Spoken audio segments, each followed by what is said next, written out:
Your screen right there with Brendan over on the right. They're ready and raring to go in this one. Such a tough match. You know, this is probably before you make it to a top cut match, it's got to be the most stressful Swiss round in the course of a season. Yeah, absolutely. And I think one of the more interesting things is the fact that they actually did play yesterday as well. So I am curious as to what Brendan has maybe prepared a little bit this time around for what David is about to bring. He did mention to me yesterday that he thought the matchup was pretty difficult. So I think one of the nice things, however, about approaching a difficult matchup is if you've already lost to them, you already know some sense of what works well and what doesn't work well. And so, yeah, wish we could have seen the games yesterday, but of course we are going to get into team preview now. Yep, we do have the teams up on the screen for you.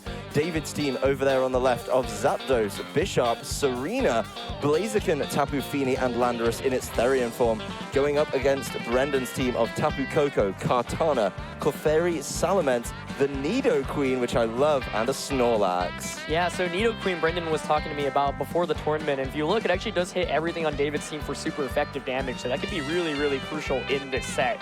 David also rocking some really neat Pokemon, I think the Serena, which we saw a little bit, and then of course Blaziken, Mega Blaziken's a Piglet is very, very uncommon, but has clearly pushed David very hard throughout the course of this tournament. Yeah, I mean, once those speed boosts get going on the Blaziken, it becomes really hard to, you know, get the other side of it. We saw some of the moves come out from it yesterday, and it was just able to answer so many things. We are going to see the leads take the field, though. Snorlax and Tapu Koko for Brendan, with Bishop and Zapdos out on the field for David.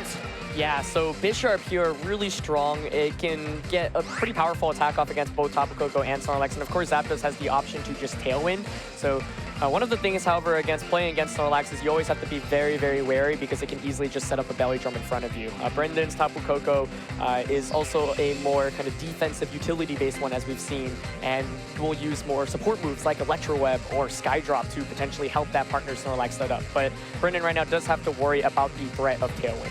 Yeah, I mean, if you get the Tailwind up, you could try and slow it down with the Electro Webs. The Tapu Koko doing nothing of the sort, though, immediately Volt switching into this Bishop, doing a good amount of damage. That electric terrain really makes those numbers add up as it leaves the field, and Brendan will be immediately revealing another one of his Pokemon. Kartana, the choice, a very quick choice there. Zapdos decides it's time to Tailwind. That Bishop's going to enjoy that one a lot, a Pokemon that's usually a little bit slower. Bishop goes for the Iron Head, does connect with the Snorlax a decent amount, but Snorlax immediately retaliates with a high horsepower. Bishop immediately removed from play on David's side in turn 1 right here. Yeah, so trading the Bishop for the Tailwind setup there. Had Iron Head gone to Kartana, that probably would have been pretty disastrous for David, but getting some damage onto the Snorlax is really strong, especially because I think Blaziken has a very strong matchup against Brendan's entire team, and that Tailwind is also very, very useful, especially if Zapdos is carrying something like Heat Wave, which we often see on Zapdoses. So if so, David has a pretty simple play here of just Mega Evolving Blaziken and perhaps Super Powering Snorlax and Heat Waving, but you would not be surprised to see Brendan maybe go for a double protect this turn or protect one of the Pokemon and switch the other back out into Tapu Koko. Yeah, well, Kartana does leave the field, and Brendan shows off all of his Pokemon within the first 2 turns. Salamence entering the field, getting an Intimidate down on that Blaziken could be so, so useful. Try and slow down the onslaught of David's team. It's actually going to be a double switch for Brendan as he brings in Tapu Koko in place of that Snorlax, maybe trying to use that Fairy typing to soak up one of those fighting type moves with ease. Immediate Mega Evolution from this Blaziken, getting a lovely, lovely buff to its stats. Blaziken's Flare Blitz will head, though, right over to the other side of the field and catch a Salamence on the way in. So really good switch there from Brendan. Blaziken taking its recoil damage, and a Z move following up immediately from this Zapdos. Yeah, I'm curious who it targets here. If it goes into Salamence, it'll be a great turn for David, but if it goes into that Tapu Koko actually should be able to take it pretty well. So David's switching it up a little bit. Let's see who it targets, because this is going to be a huge, huge attack. Yeah, we're going to see where it heads towards. It goes into the Koko! It does connect with the Tapu Koko. It's going to take that very, very well indeed, a not very effective attack. And at the end of that turn, that switch for Brendan, very, very strong. Blaziken manages to get itself a speed boost. It doesn't really need it right now, with the benefit, of course, of that Tailwind, but that may help out a little bit later. A great defensive switch there from Brendan. Yeah, you know, that was slightly risky because when you double switch, if your opponent calls it correctly, you could lose a lot immediately, but David tries to switch things up a little bit and actually doesn't really get too much out of it. It's a great turn there for Brendan. Really phenomenal switching there, but David still has the threat of offense right now, but he's pretty much forced to switch that Blaziken out because it's not doing much damage after that Intimidate. Yeah, the Blaziken's definitely needed to deal with the Snorlax and the Kartana. Brendan keeping that Salamence safe with a Protect. Zapdos will Thunderbolt into the protecting Salamence, and Tapu Koko immediately sky-dropping the Landorus on its way in. With the Tailwind in play, looks like it could be a great turn for Brendan is the following turn. Yeah, absolutely. That's one of the advantages of Skydrop, especially when your opponent is faster. It basically burns a turn on their end, and so the Salamence now has the potential to go for a setup, you know, with Tailwind, or it can actually opt to even switch out. And I think Snorlax is an excellent Pokemon to bring out now that the threat of Blaziken is no longer on the field. Yeah, Snorlax coming in place of the Salamence. Zapdos will Thunderbolt it for its troubles. When it gets paralyzed on the way in. I mean, Snorlax is slow, but it doesn't need that. It doesn't need the chance just to be fully paralyzed.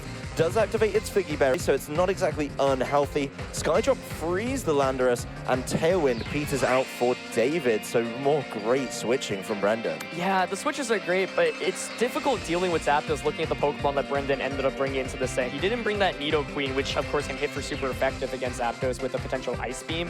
No Clefairy for redirection either.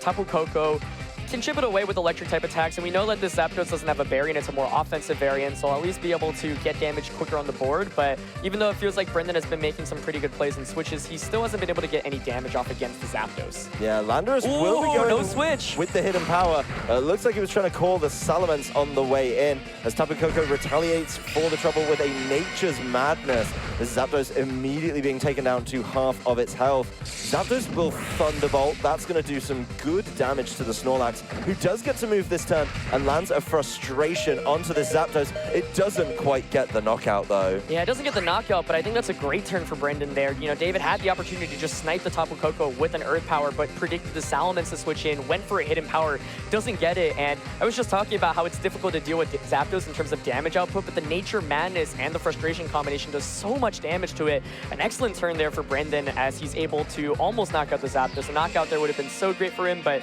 I think that turn still went really well for him, considering that he didn't just lose Tapu Koko and he got all that free damage off against Zapdos. Yeah, well, we do see the Landorus switching out, doesn't want to be stuck with the hidden power as its move of choice for the rest of the game. Blaziken will come back in. Zapdos decides to keep itself safe, doesn't want to take that little bit of damage that would knock it out. Tapu Koko Volt switches into the Protect, and Snorlax Frustration will land on the Blaziken immediately, brings it down to under half. Yeah, that does so much damage, and more importantly, Tapu Koko here should still be the fastest Pokemon on the field. So Brendan really maneuvering himself quite well, and David going for that aggressive prediction with that Landorus, and like as you mentioned, being forced to switch out because it was the Choice Scarf variant, just made the last two turns really, really difficult for him. He's repositioned himself a little bit, but this Tapu Koko was still a major threat. And fortunately, Brendan has been able to attack through the paralyses despite getting paralyzed by that Thunderbolt earlier. Yeah, well, Zapdos is so important to David. He's going to try save it for later, bringing in the Landorus, getting an Intimidate down, which will be very, very helpful against these Frustrations as well. You know, there's no boosts on the Snorlax as of yet. Tapu Koko will Electro Web, and Blaziken avoids it. Blaziken lands a superpower onto that Snorlax and immediately gets rid of it. Of course, its attack and defense are going to fall for its troubles, but a big Pokemon on Brendan's side has fallen. Blaziken will get its speed boost. It didn't get Electro Webbed, so it's still in pretty good shape right now. Yeah, that's a really unfortunate miss there. If the Electro connects there, then you guarantee that Tapu Koko and Mega Salamence will still be faster. But unfortunately not the case, and we've already seen that David's Landorus is that special variant with Choice Scarf and Hidden Power Ice, and so Salamence right now on Brendan's end definitely has to be careful. Hidden Power Ice potentially can just knock it out. So this next turn is going to be really big because we know David's going to have to lock himself into an attack, so we have to see which one he commits himself into.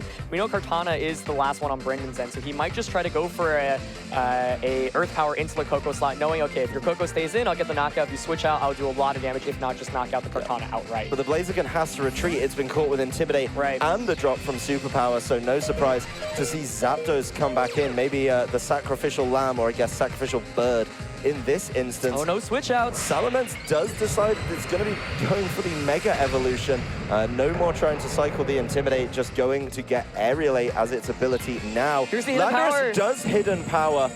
No Protect on the Salamence. Oh, it survives! It's not able to get the knockout as Tapu Koko sky drops the Landorus. Not going to do any damage as Salamence frustration will get the knockout onto Zapdos. Oh man, the survival there. It's not, hidden power ice. You would expect to knock out a Salamence at around 75%, but Brendan's Salamence trained very hard in special defense, is able to take that attack, and now of course, the Landorus is also locked into hidden power ice. That is such a big attack there, and now David is down to his last 2 Pokemon, and more importantly, Landorus does not get to attack this turn. Yeah, I mean, that's such a trouble for the Landorus, and it's stuck with hidden power ice. That Salamence, such a big boy, so hard to take out. You'd think it would get there, but it just doesn't do it. Skydrop frees the Landorus. Oh. Salamence sets up a Tailwind. Hanging on there, so important. David throwing up his hands. Blaziken does decide it's time to follow up with a Rock Slide.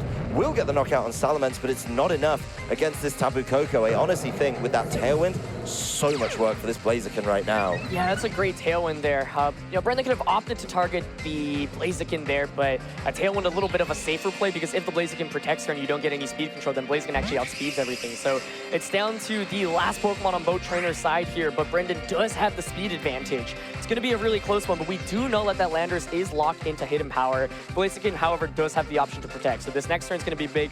Does Blaziken opt to protect, hoping that Brendan targets into it, or do you just attack with both Pokemon? Well, the big thing here as well, from Brendan's side, he does protect. We've not seen a Z move yet, so he that's does correct. have a huge damage option available to him right now. Tapu Koko will try and sky drop the Blaziken, fail with the protect, and it's time for the Z move. Kartana wants to deal the damage that it needs to get rid of this Landorus. Yeah, will be enough, and even if it's not, will the hidden power ice knock out either Tapu Koko or Kartana? Tapu Koko, you presume not, because it is quite bulky. Kartana, of course, a little bit more frail, but without having a same type attack bonus, and with Landorus' space special attack not being that high, you presumably can survive a hidden power as well. So let's see. The Z move here is actually just going to outright knock out the Landorus. Full health, Landorus taken off the field by a Bloom Doom from this Kartana, and now there's so much pressure on this Blaziken. Honestly, going to be a real struggle to see if he can get there, because his only spread move is Rock Slide. You don't want to Rock Slide these Pokemon. We saw how well Tapu Koko took it earlier. It's not going to do anything to this Kartana, but you've got to get rid of one before you can start just single targeting the other. Honestly, I think this Blaziken's got a little bit too much work to do right now. Yeah, absolutely. It's going to go for the double, and it does get it! Which, that definitely, it was David's one out. So good for him for assessing that was the one correct move to make.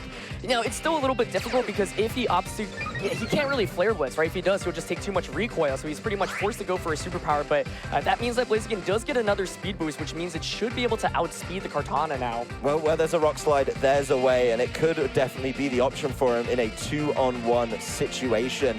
It's going to be a tough one, but he's got to try. This is your final round of Swiss at the World Championships. You can't just give it up. And even if you don't he's just got a superpower. He's gone for the superpower, maybe thinking he can take the damage that Tapu Koko has to offer. We'll have to see. It's going to be so close, but Tapu Koko here could go for Sky Drop instead. Actually, it won't be super effective, and then the defense drop as well from the Blaziken after superpower might potentially be enough. This is going to be so close, but that double protect keeping David in this game, and we're going to have to see what it comes down to for this final damage calculation. Yeah, this damage calc from this Sky Drop after the superpower defense drop. What are you thinking, Aaron? I have no idea. Why have you not run this calculation? Were you not doing this with Brendan? Blaziken after superpower? Here we go. Is Skydrop going to do enough? 62 HP right now. It's going down. It's going down. It doesn't get enough. It's not there. Blaziken comfortably freed from the Skydrop, and next turn, it gets its opportunity to fight back against this Tapu Koko. Oh, man, that was a really crazy game. I felt like both players were playing really well, but David, realizing his win condition there in the end, going for that double protect, and then Brendan did, of course, have the option to protect Kartana, but if you protect the Kartana and the Blaziken targets the Tapu Koko, then you instantly lose the game. Yeah. So Brendan hoping the Skydrop would do enough, but not enough to knock out the Blaziken. Blaziken carrying through in a 2v1 situation, trying to prove that it's the hottest chicken in Nashville this weekend. Better than any of the local joints. That has put David Koutesh one step closer to Topka at the World Championships. Such a close game there. I mean, if the double protect doesn't go off, then the game is instantly over. Brendan still had a chance stance there. Once again, it's so hard to go for the protect play on Kartana there because you know you lose the game instantly if your opponent calls the protect. And Brendan was probably just hoping that the Skydrop would do enough, but ultimately not enough. And it's a tough one.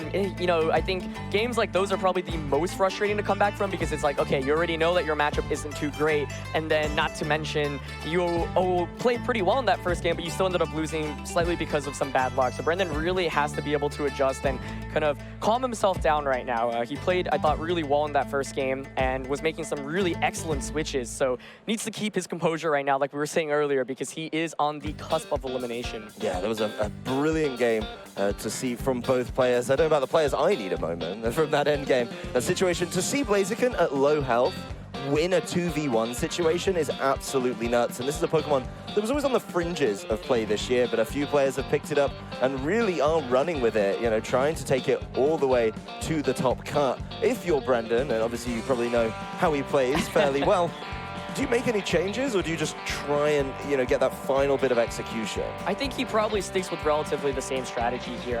The Nidoqueen could be potentially difficult to bring, especially if Bisharp outspeeds it, which I think Brendan mentioned yesterday. So we do just see the Tapu Koko and Snorlax, but this time around it's actually going to be the Landers coming out immediately, which does, of course, threaten Tapu Koko immediately with a potential Earth Power, or we could see a double up into that Snorlax immediately.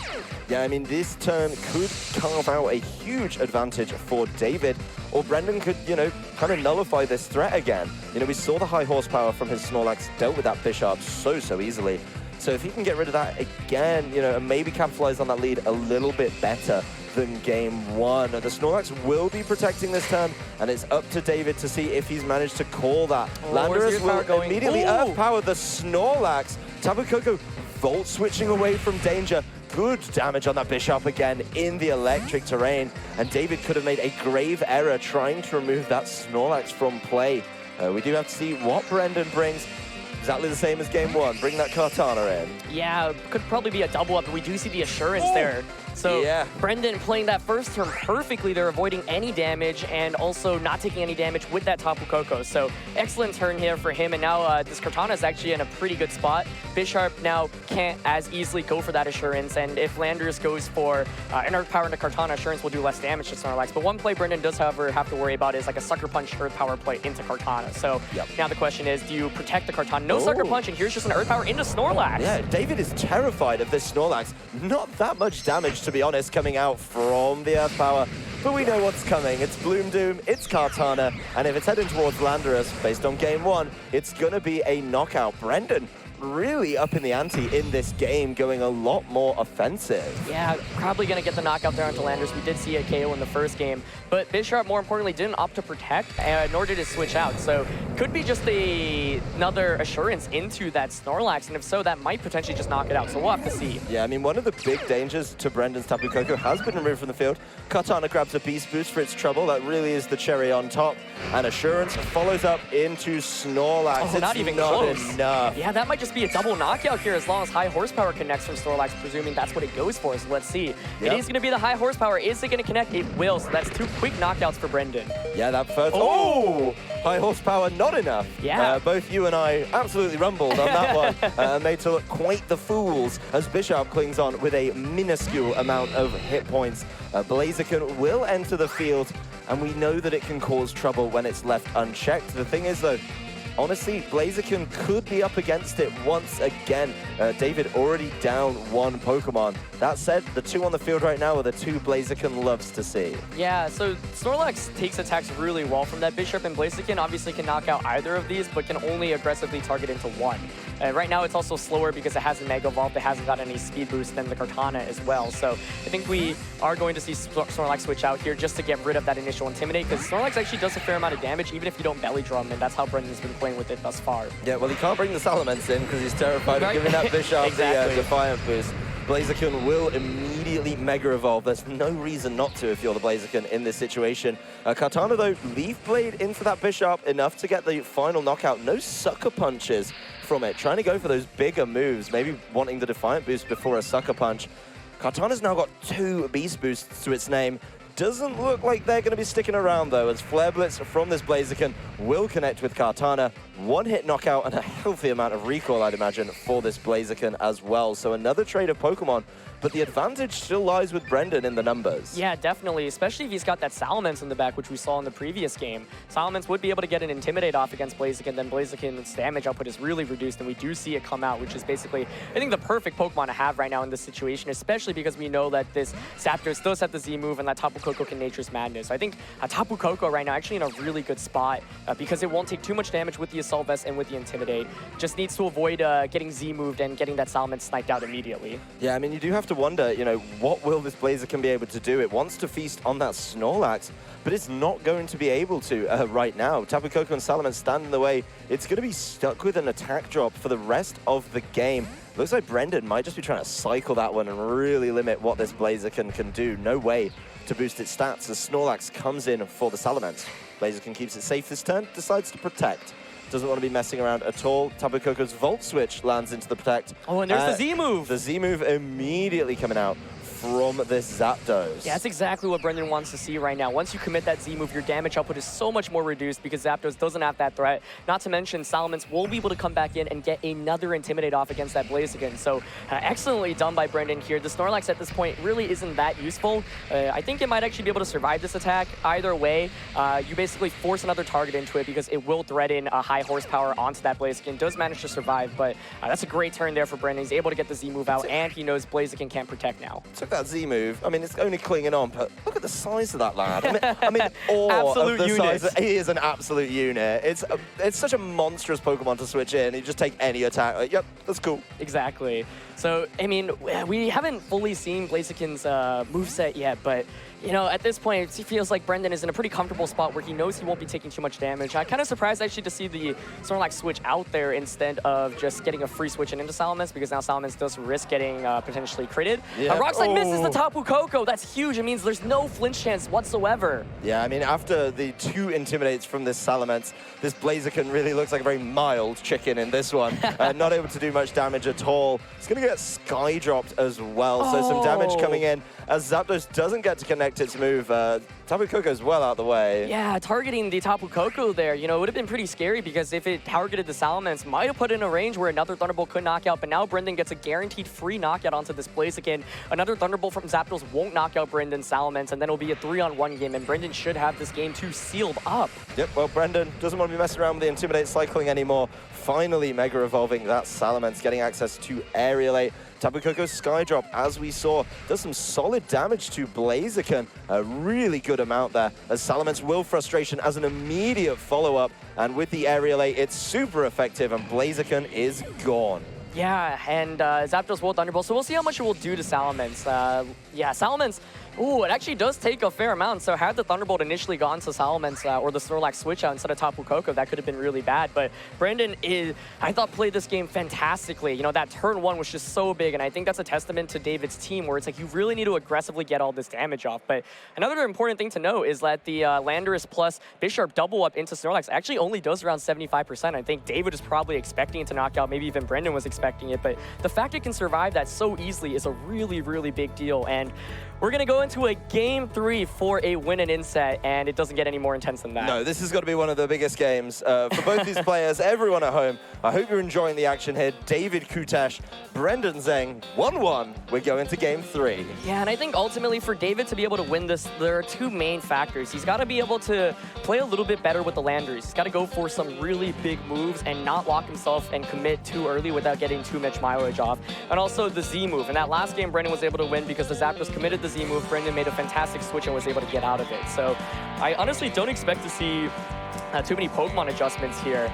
And I wouldn't be surprised to see both players go with the same Pokemon, maybe just swapped up in terms of leads, but oh my goodness, my heart is pounding. Yep, well, for those of you just joining us, you're joining us at one of the craziest moments. A quick reminder of the teams: the Zapdos Bisharp, Serena, Blaziken, Tapu Fini, and Landorus Therian. Certainly some names I didn't think I'd be saying this weekend in there from David Koutesh, with Brendan running the team of Tapu Koko, Kartana, Clefairy, Salamence, Nidoqueen, and Snorlax. Yeah, I gotta wonder if David considers leading Blaziken this time around. Brendan's always gone with that Snorlax, so Blaziken would at least put on a little bit more pressure if Brendan decides to go with the Tapu Koko Snorlax lead that we've seen him go with thus far in the game. So this, lead matchup's gonna often dictate that third game, especially if your opponent switches it up. So let's see. It's gonna be Tapu Koko and Nidoqueen. Yeah, Nidoqueen finally making her big appearance here at the final stages of these Swiss rounds. Landorus and Bishop back again for David Koutesh.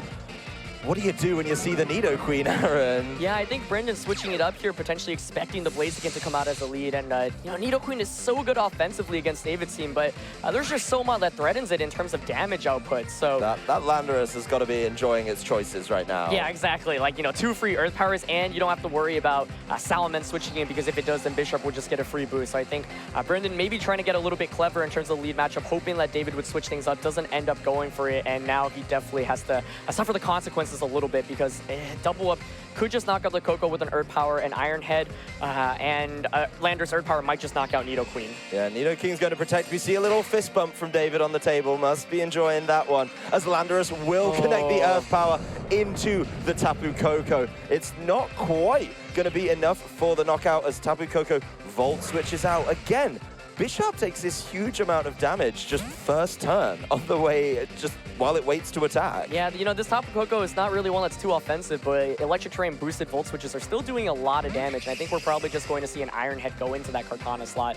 So David does call the first turn correctly, does get that double up, and had Brendan been able to say Ice Beam the Landorus, that would have been huge for him. But Brendan at least still gets out of the situation a little bit better than how we would have expected, given that the Landorus Scarf lead was so good. Yeah, it could have been a whole lot worse for him there. So, not bringing the Salamence definitely meaning that Bishop isn't getting to play. And again, this Landorus can just Earth Power.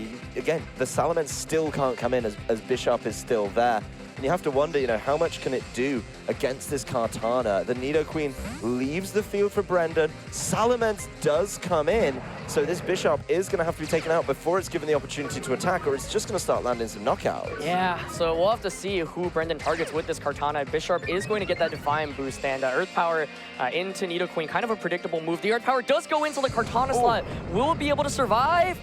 Oh, it survives! It just hangs on and retaliates with the Sacred Sword. Bishop, not thinking about it, thinking it was going to get the boost, doesn't decide to Sucker Punch. It's trying to use those much bigger attacks every single turn.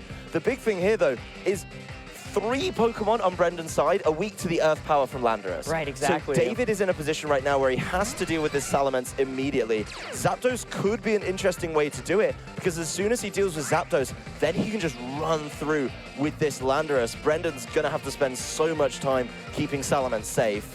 Yeah, I think the main issue right now is, even though Kartana did survive, like you mentioned, the entire right side of the field is just weak to Earth Power. So I think David here just probably Earth Powers like Kartana, goes for a Tailwind with his own Zapdos. And even if Brendan has Tailwind on his Salamence, or we did see that Tailwind, he's going to be able to match it at best. So this Scarf Landorus just being able to lock into Earth Power and making David making 2 correct calls back-to-back, really giving him a huge advantage to start this game. Yeah, he's really in the driving seat. Kartana will protect itself, so if this Landorus stays around, keeps attacking, it's not going to do anything and could take a lot of damage in return for its troubles. Ooh. Salamence decides to Stone Edge, and it does connect on the Zapdos. It's not enough for the knockout, as Zapdos sets up its Tailwind. So a really, really good turn there for David, not losing his Zapdos to a Stone Edge and getting Tailwind set up, meaning Zapdos is given the opportunity to attack before this Salamence and the Kartana this turn. Yeah, Stone Edge, not something we often see on Salamence, but actually does hit Zapdos for a lot of damage. Of course, does have an increased rate of critical hit as well, so a knockout there would have denied Zapdos Tailwind, and Landorus would have been locked into Earth Power, meaning it couldn't touch Salamence for the remainder of the game. However, no critical hit there means that David now, I think, in a pretty fine position to just keep launching Earth Powers into that Kartana slot.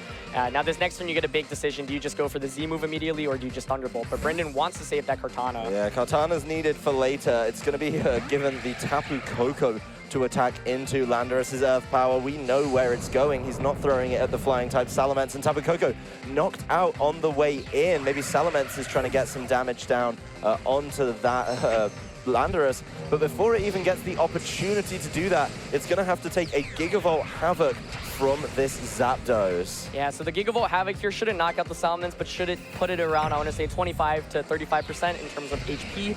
Now, Salamence will get an attack off. You know, it could go for the knockout onto Zapdos or go for chip damage onto that Landorus. I mean, Frustration is probably a 2-hit knockout onto that, so let's see how much this does. It's a lot of damage. It's about... Ooh. I want to say that 75% mark, maybe a little bit less than that. But Salamence just takes that, matches the Tailwind. Yeah, and what Brendan does have going for him right now is he's got an extra turn of Tailwind behind David, and Nidoqueen is able to come back. So, I mean, if Nidoqueen could potentially survive an Earth Power from this Landorus, that would be absolutely huge for Brendan. And actually, I think, would help him seal up the game. So, even though I feel like David has had the advantage earlier on in this game, it'll come down to whether this Nidoqueen can take a potential Earth Power right now. Yeah, I mean, the Nidoqueen is the bulkier of compared to its partner, Nidoking, of course. Oh, but it protects. It's going to keep itself safe this turn. Wants to use that turn, of course, where only Brendan has Tailwind available. Landorus' Earth Power. Heading right into it. The Salamence will Frustration. Is going to connect and knock out that Zapdos. So no damage coming out. And, you know, Brendan could find that one turn to carve out a huge advantage now. Yeah, he's still got that extra turn of Tailwind, and Blaziken, if it is the last Pokemon, won't be able to get that initial speed boost off. So Blaziken does end up coming out, and even though David did call correctly with that Landorus the first couple of turns, of course, we know the Earth Power has to be committed into the Nidoqueen slot. So now the question is, does Brendan hope that he can survive the Earth Power and just go for an Ice Beam into Landorus, or does he switch out the Nidoqueen? Because if he does, he'll probably just lose the Nidoqueen, and Salamence's return won't knock out. He actually does pull out the switch out. Yeah, Nidoqueen leaving the field, wants to play in the next turn, where it is going to be, of course, a little bit different in the speed tiers. Blaziken, no surprise here, Mega Evolving, wants to be able to get all the damage down, but it's probably going to have to protect to be safe from this Salamence right now. He does protect. He's going to need another one potentially, though, with the following turn of just Tailwind. Landorus' Earth Power, pretty sure it's going to get the knockout on Kartana. Yeah, and we'll see who the Salamence targets. Critical hit. The most unnecessary critical hit I think I've seen all weekend. And the Frustration going into the Protect, but a pretty safe play because Tailwind does expire now, so Brendan has that extra turn of speed. I think he might have been able to eke this one out. Nidoqueen's going to come back out. I mean, the question is Nidoqueen going to be able to outspeed Choice Scarf Landorus under the Tailwind? I think that's what it's going to come down to. I think Blaziken probably goes for a double protect. This Nidoqueen might just be the ace that Brendan needs to seal up this game. It's going to be so close, but it all comes down to this one final turn. Yeah, it depends what Landorus can do. Blaziken doesn't get the double! Doesn't get the double protect. He knows what's coming. Frustration. There's the Frustration. Blaziken's gone! It will land. This Landorus can't do it. It's locked in and there. And the Nidoqueen outspeeds. That's the game! Nidoqueen moves first. Landorus can't do it. There it is. Brendan Zheng will be advancing to the top cut in the World Championships here in Nashville. David's run has been fantastic, but he's stopped at the final hurdle. Oh my goodness. I mean, David was playing lights out the first couple of turns that game too. Really props to him. He made this such an incredible series, but Brendan, really, I'm just, so impressed by his ability to maintain his composure after that first game, because losing the way he did in that first game is one of the